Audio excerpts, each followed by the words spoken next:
Hi friends! I'd like to read another of my favorite books to you today. This book I really enjoyed in the springtime when I was very young. It's called The Little Rabbit. Here we go.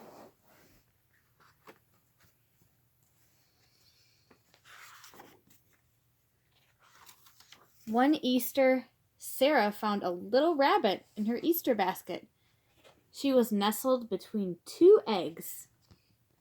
The little rabbit was soft and white. She had bright pink eyes, long ears that were pink inside, and a tiny pink nose that was always wiggling. Sarah loved her new friend very much.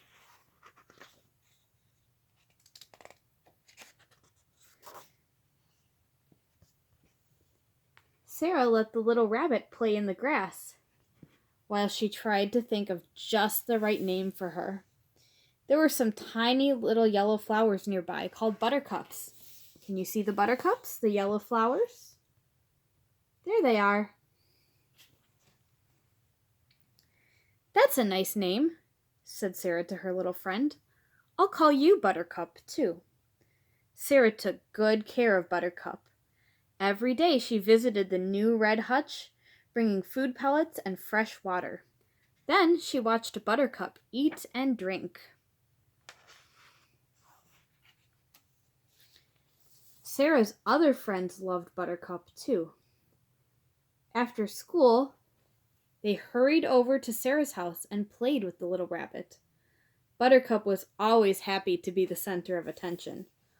All the children wished they had a rabbit of their own.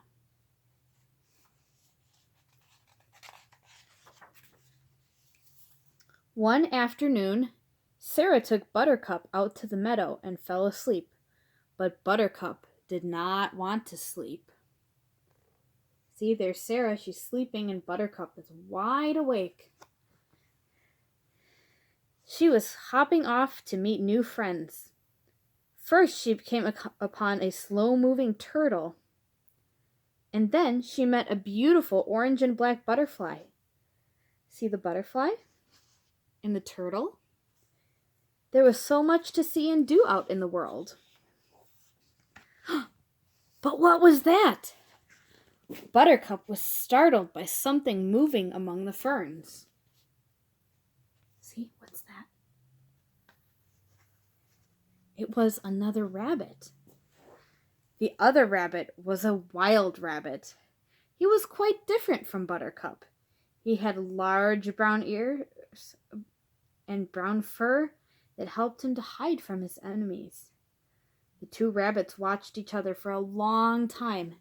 Then they hopped away.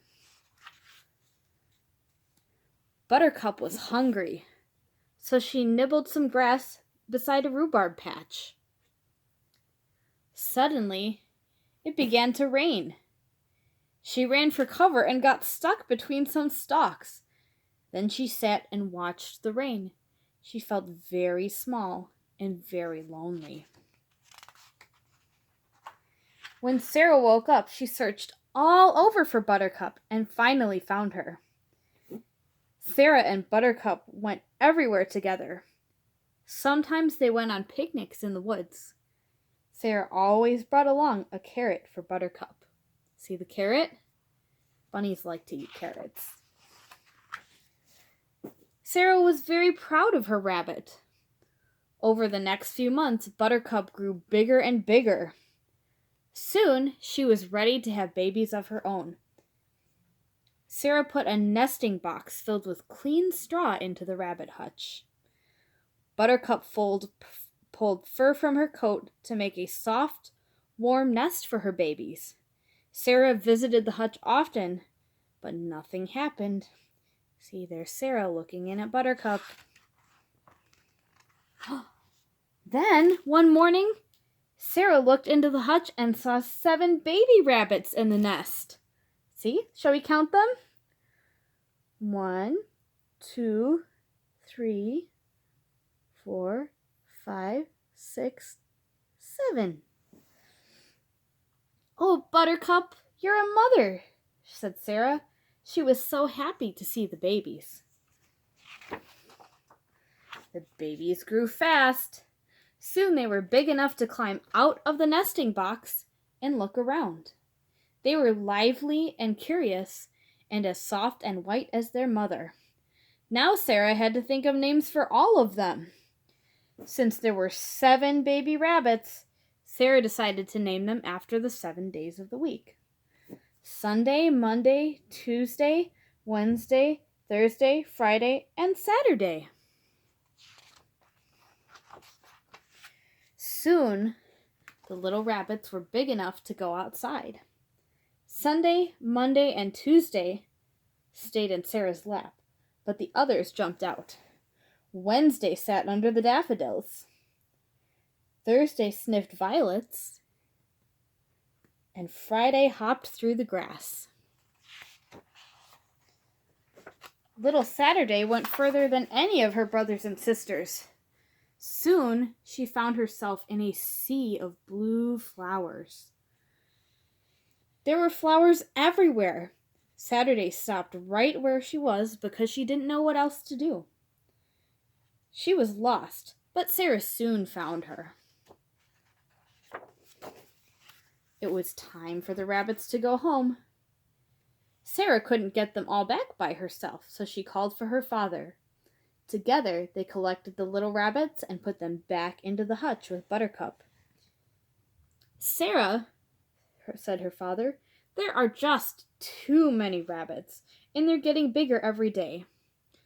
It's time you found good homes for Buttercup's babies." Sarah wanted to keep them all, but she knew her father was right. There were too many rabbits, and the hutch was crowded.